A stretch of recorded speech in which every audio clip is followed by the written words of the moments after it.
Hi everyone, today I'll be giving a demo of migrating from Sybase to SQL Server databases. First, navigate to the Setup module. In the connection screen, we need to add the source and target database connections. For today's demo, I will be using the source retail connection, which is Sybase. For the target, I'll be using the dr_db and tgt_test connections, as dr and target connections, which is SQL Server. Next, we will navigate to the E2E migration screen. From this screen, we can perform a one-click database migration. The platform handles extraction, code conversion, storage object conversion, deployment, and data migration automatically. Let's go ahead and select the connections. Source connection, source_retail. dr connection, dr_db. Target connection, tgt_test. Now, I am selecting all tables. This will migrate all tables along with the code objects. For the operation, I will select E2E data load and choose the CDC database type. Next, we need to provide a configuration file name. I'll enter test_demo_1409. Now, click on Verify Details and then Execute.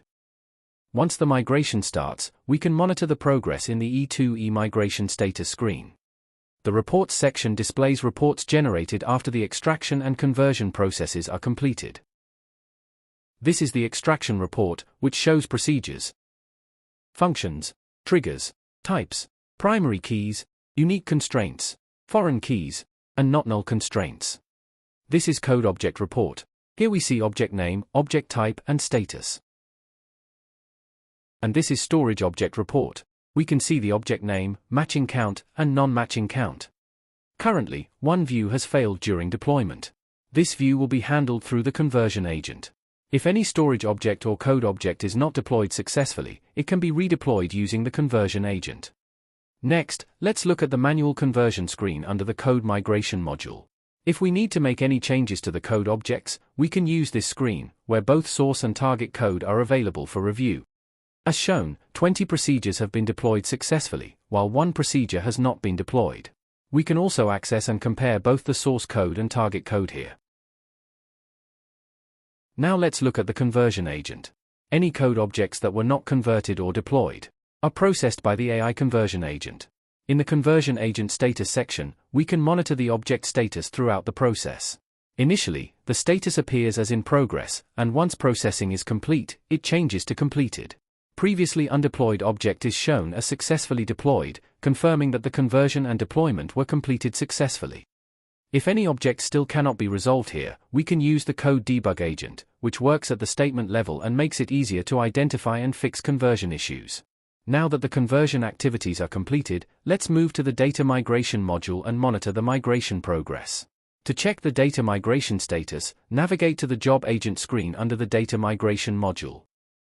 Click Fetch DAGs to view the status, select the configuration file. As we can see, many tables have already completed processing, while some are still in progress. Now let's validate the migrated data. This is our source database. The product table contains 1,048,576 records, and the suppliers table contains 7,996,738 records. Let's check the target database. For the product table, which contains 1,048,576 records, which matches the source.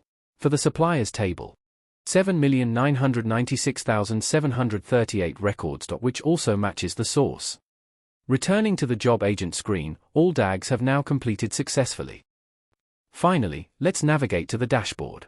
The dashboard provides summary reports for extraction, conversion, deployment, and data migration activities, and also allows navigation to the respective individual screens. Now that the E2E is completed, we can proceed with the cutover process. For the cutover, we first need to perform CDC operations. The CDC DAG is already running. I will insert some DML operations into the source database. For two tables, I have initiated CDC operations. For the first table, I have started an insert operation. For the second table, I have DML operations that include insert, update, and delete actions. I will trigger these operations. Now, the CDC operations have started. Next, we need to navigate to the data migration screen and open the cutover section. Here, we need to provide the required details before executing the cutover process. Before proceeding, let's first check the source. This table currently has 750 records. Let's verify the target database.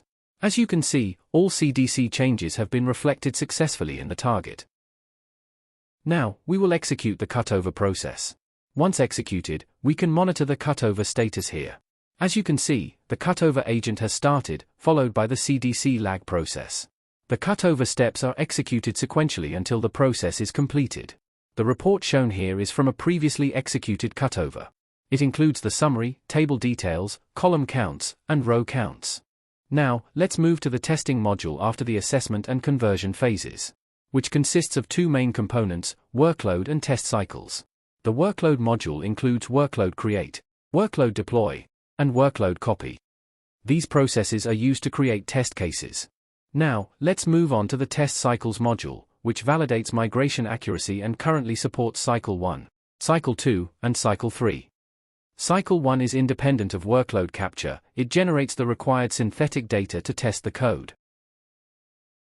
In Cycle 2, test cases are executed on the target database.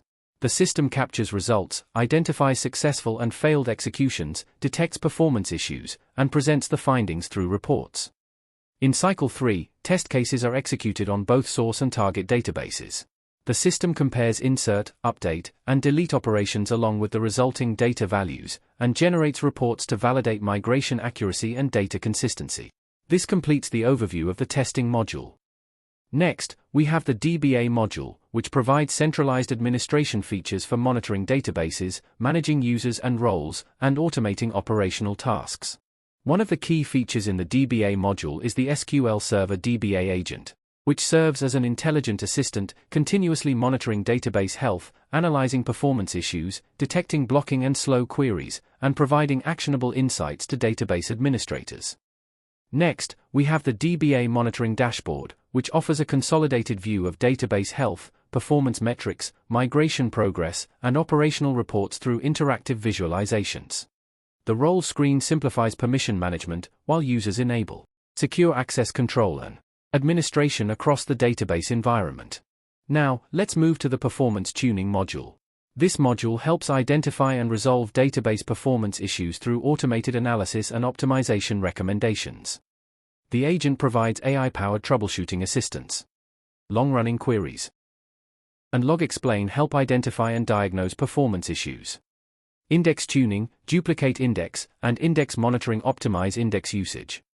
Table partitioning manages large tables efficiently, while query insights analyzes query performance. Finally, reports consolidates performance findings for review and export. Thank you.